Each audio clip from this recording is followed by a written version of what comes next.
La historia de Israel nos puede enseñar mucho para que nosotros entendamos cuál es la forma de relacionarnos con Dios.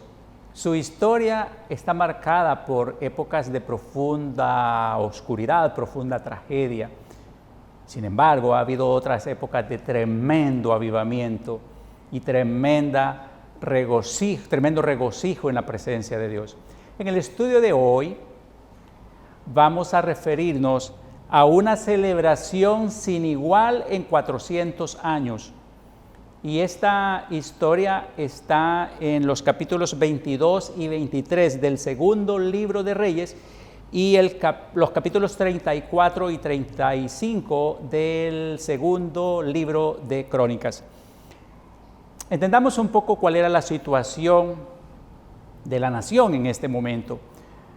Después de Samuel, en el estudio anterior hablábamos de la vida de Samuel, después que Samuel estaba en el ocaso de su ministerio, el pueblo decide que querían un rey. Y aun cuando Samuel no quería, Dios le dijo, bueno, vamos a darles un rey. Y el primer rey que Israel tuvo se llamaba Saúl y comenzó a gobernar alrededor del año 1043 antes de Cristo. Gobernó alrededor de unos 30 años, luego vino el rey David, posteriormente gobernó su hijo Salomón y completando un periodo de más o menos unos 112 años en que estuvo el reino unido, es decir, todas las 12 tribus unificadas con un gobierno central. Después de la muerte de Salomón le sucede su hijo Roboam y justamente un poco tiempo después que él había tomado el gobierno de la nación, esta se divide y a partir de ese momento se establecen dos centros de gobierno y se le llamó el reino del norte y el reino del sur. De hecho, este reino dividido estuvo así por aproximadamente unos 209 años, hasta que en el año 722 a.C., el reino del norte es llevado cautivo por Asiria.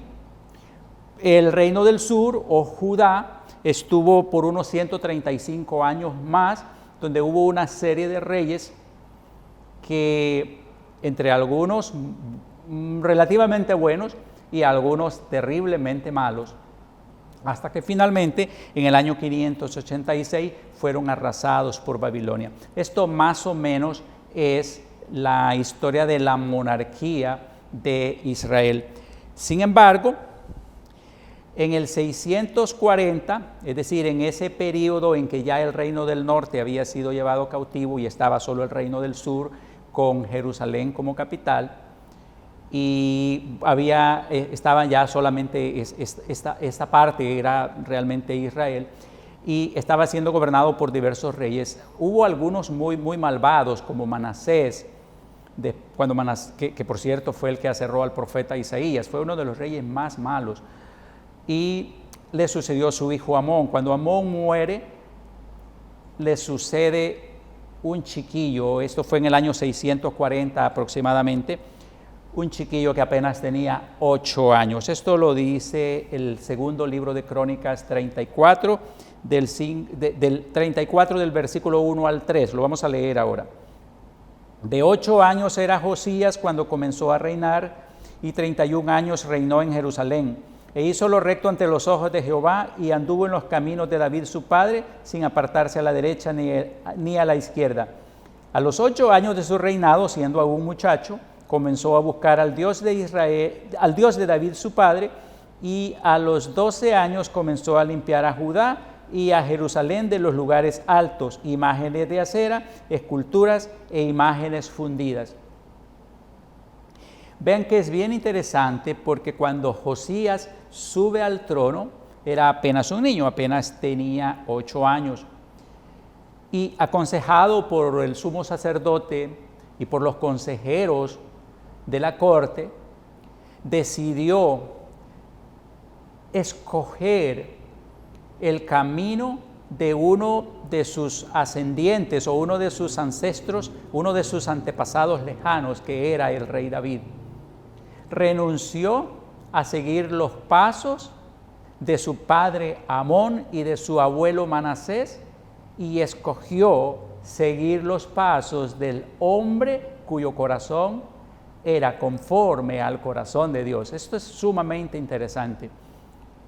Y esta elección lo llevó desde sus comienzos. De hecho, a los 16 años, a los 8 años apenas de su reinado, comenzó a limpiar todos los lugares altos donde los reyes antecesores habían establecido la adoración a los Baales y a Acera.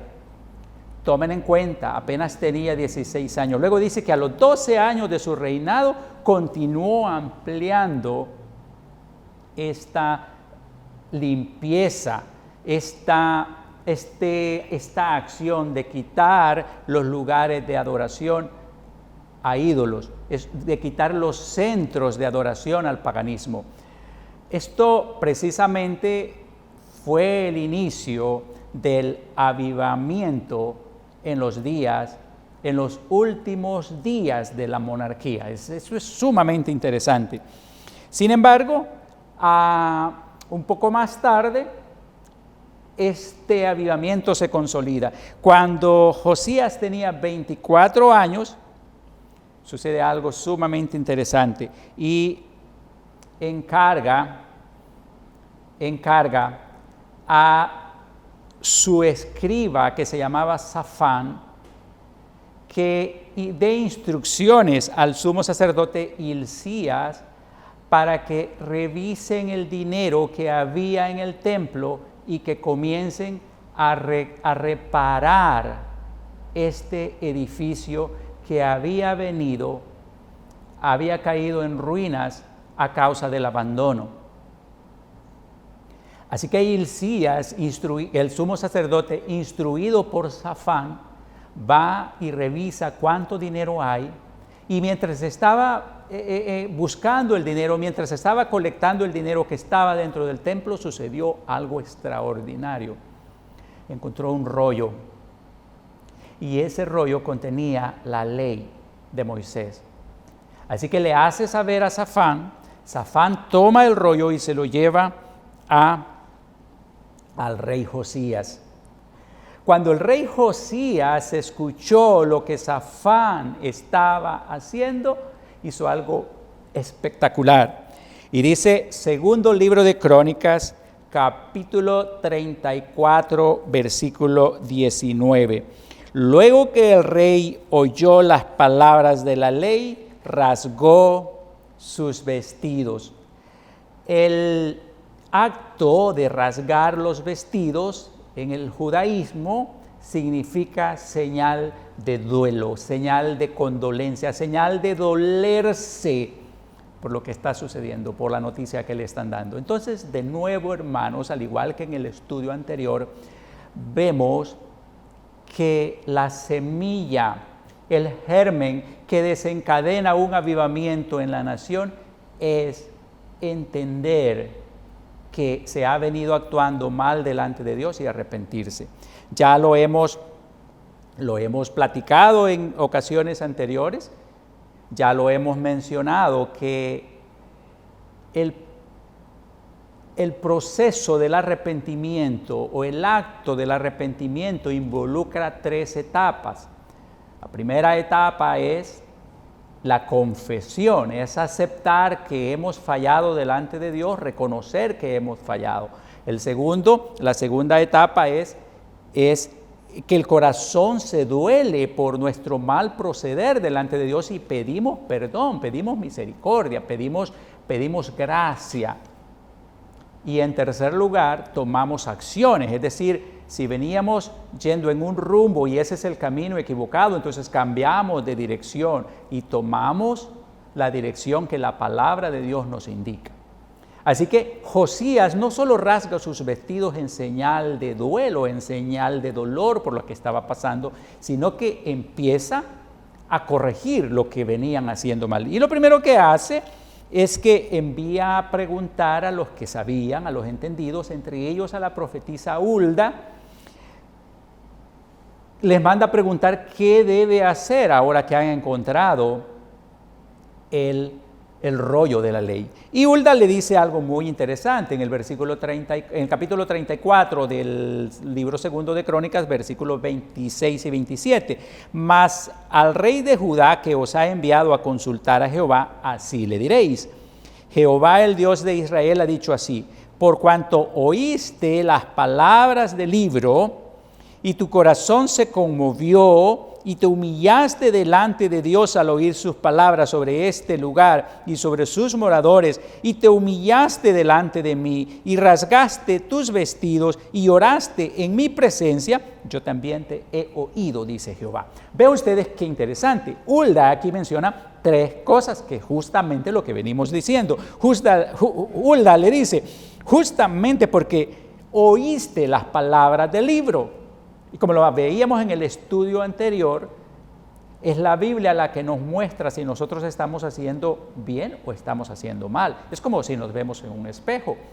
Cuando nos vemos en el espejo, la imagen que debería estar reflejada coincide con la imagen que nosotros somos. Pero cuando vamos al espejo de la Biblia, si la imagen que nosotros reflejamos no es la imagen que deberíamos reflejar, ahí es entonces cuando nos confronta la palabra del Señor, y es justamente lo que Hulda le dice a Josías: por cuanto oíste la palabra del libro, no solo eso, sino que te doliste, te condoliste, el segundo paso del arrepentimiento, te dolió en tu corazón y te humillaste delante de Dios, pediste perdón, te arrepentiste. Justamente por eso Dios también te ha oído.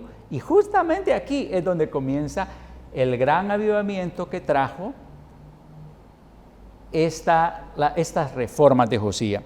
En segundo lugar, además de arrepentirse, además de condolerse, de arrepentirse, Josías hace algo muy importante. El segundo paso, y esto lo enlazamos y lo unimos al estudio anterior, otra de las condiciones para que haya un avivamiento es hacer un pacto de obediencia. Es justamente lo que hace Josías. De nuevo, Segunda Crónicas, capítulo 34, versículos 31 y 32 dice: y estando el rey en pie en su sitio, hizo delante de Jehová pacto de caminar en pos de Jehová y de guardar sus mandamientos, sus testimonios y sus estatutos con todo su corazón y con toda su alma, poniendo por obra las palabras del pacto que estaban escritas en aquel libro. E hizo que se obligaran a ellos todos los que estaban en Jerusalén y en Benjamín, y los moradores de Jerusalén hicieron conforme al pacto de Dios, del Dios de sus padres. Vean que es interesante. Josías no se quedó sentado en el trono, dice que estaba del rey de pie sentado en su sitio. No se quedó sentado en el trono, sino que se puso de pie. Y estando de pie en señal de solemnidad, en señal de reverencia ante quien estaba haciendo el pacto, hizo un compromiso de obedecer a Dios, de no hacer lo que habían venido haciendo todos los reyes que le antecedieron, o por lo menos muchos de ellos. Decidió en este momento, tomó la decisión de hacer un cambio, de hacer un giro en su vida. Y justamente él decide hacer un pacto de obediencia porque sabía que a causa de la desobediencia, a causa de toda la mala conducta de los reyes anteriores, un juicio se avecinaba contra la nación. Ya los profetas se lo habían asegurado. Y él quería cambiar el destino de la nación, él quería cambiar el rumbo que estaba llevando la nación. Él quería cambiar el rumbo, y justamente él sabía que Dios es clemente y que es amplio en misericordia y profundo en perdonar. Y él sabía que si el pueblo se arrepentía de corazón, podía cambiar el destino escrito y marcado por la desobediencia. Así que justamente por eso es que él hace un pacto de obedecer a Dios. Y en tercer lugar, esto es muy, muy importante, Josías toma acción contundente. Josías toma acción masiva. Eso lo dice justamente el versículo 33 del capítulo 34 que estamos estudiando. Dice, y quitó Josías todas las abominaciones de toda la tierra de los hijos de Israel, e hizo que todos los que se hallaban en Israel sirviesen a Jehová su Dios. No se apartaron de en pos de Jehová, el Dios de sus padres, todo el tiempo que él vivió. Así que Josías no solo se arrepiente, no solo hace un pacto de obediencia, sino que también toma acción y limpia todos aquellos lugares, todos aquellos sitios que incitaban al pueblo a desobedecer a Dios. Y como corolario, como punto final a este mover, a este avivamiento que había comenzado, hace una cuarta cosa, y es que hace una fiesta para celebrar el regreso del pueblo a Dios. Una vez que había removido todos los vestigios de la adoración pagana, una vez que había removido todos los vestigios de la idolatría, restablece una de las fiestas más importantes para el pueblo judío, la Pascua. Recordemos que la Pascua era la rememoración de la salida de Egipto y era celebrada rutinariamente todos los años. Y pasaba algo muy interesante. Dice Segunda Crónicas, capítulo 35, versículo 1, dice lo siguiente: Josías celebró la Pascua a Jehová en Jerusalén y sacrificaron la Pascua a los 14 días del mes primero. Celebró la Pascua cuando debía celebrarse. Y algo muy importante, proveyó de su propio erario, proveyó de sus propios recursos y de los propios recursos de sus líderes proveyó para que todo el pueblo tuviera que celebrar. Es más, él mismo, de sus propios fondos, regaló 30,000 entre ovejas, corderos y cabritos y 3,000 bueyes. Eso lo dice Segunda Crónicas 35:7. Esto era con el fin que todos pudieran celebrar la Pascua. También, como digo, incitó a todos los líderes a que trajeran también de sus propios fondos y proveyeran para todos aquellos que no podían tener un cabrito, que no podían tener un cordero, que no podían tener una oveja, pudieran celebrar la Pascua. Pero adicionalmente restituyó a todos los sacerdotes y levitas en su oficio. Hay algo muy interesante y yo quiero que entendamos esto, que el templo había sido prácticamente abandonado y había sido convertido hasta en un lugar no solo de adoración de ídolos, porque habían colocado ídolos delante del templo. Además, Salomón colocó una imagen de Astarte dentro del templo. No solo habían ídolos dentro del templo, sino que había sido convertido casi como en un lugar de almacenaje, casi como en un lugar de bodega. Imagínense ustedes el templo de Israel, que era una de las piezas de arquitectura más hermosas de todos los tiempos. Y no solo eso, dejemos la belleza arquitectónica que tenía, dejemos la importancia que tenía en el centro de Israel. Era el corazón, era el centro de adoración del pueblo. Pero a raíz de las decisiones y de las acciones equivocadas de los reyes anteriores, habían prácticamente dejado la adoración al Dios verdadero. Así que Josías no solo repara el templo, sino que ahora dice: señores, todos los sacerdotes y todos los levitas vuelven a su oficio y vamos a celebrar esto, vamos a celebrar que estamos volviendo al inicio con la celebración de la Pascua.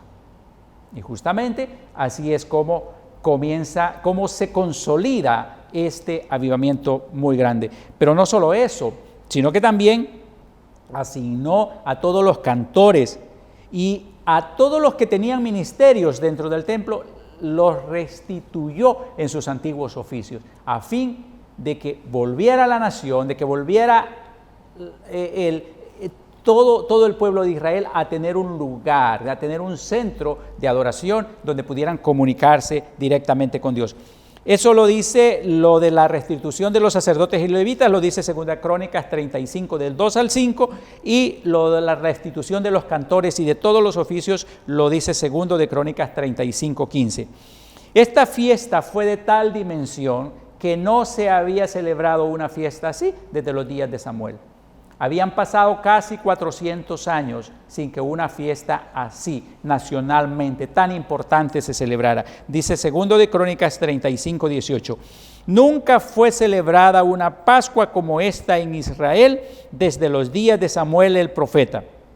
Ni ningún rey de Israel celebró Pascua tal como la que celebró el rey Josías con los sacerdotes y levitas y todo Judá e Israel, los que se hallaron allí juntamente con los moradores de Jerusalén. Vean ustedes lo trascendental, lo hermoso que llegó a ser esto. Habían pasado 400 años y no se había hecho una celebración tan intensa, tan hermosa, tan profunda, de tanta profundidad en la adoración a Dios.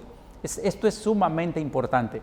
Todos los reyes anteriores se habían descuidado esto. Aquí la Biblia no dice que individualmente familias dejaran de celebrar la Pascua, no lo dice, solo da a entender que nacionalmente no se había celebrado una fiesta así, pero fue de tal trascendencia que quedó marcada en la historia de Israel. Y justamente este avivamiento del rey Josías ha sido uno de los más grandes de la historia de esta nación. Por cierto, el rey Josías ha sido considerado uno de los mejores reyes que ha tenido la nación en toda su historia.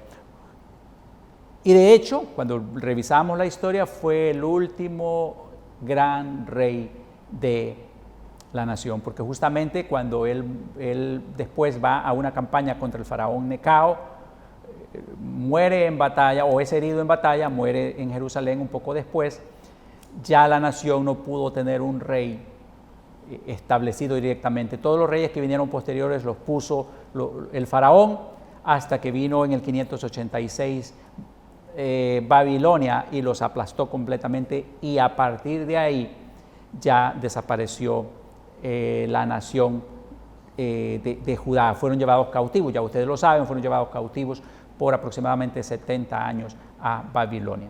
Así que, hermanos, es muy importante tomar en cuenta y darnos y entender qué fue lo que Josías hizo para llevar a la nación a este estado de avivamiento. Recordemos, de nuevo, se arrepintió, le dolió en su corazón, se arrepintió. En segundo lugar, hizo un pacto de obediencia. En tercer lugar, tomó acción. Es decir, no solo se quedó en decir quiero obedecer a Dios, sino que hizo lo que tenía que hacer. Y en cuarto lugar, celebró, se regocijó en la presencia del Señor. Que este ejemplo sirva para que nosotros tomemos lecciones y también procuremos un verdadero avivamiento en medio nuestro. Que Dios nos bendiga a todos.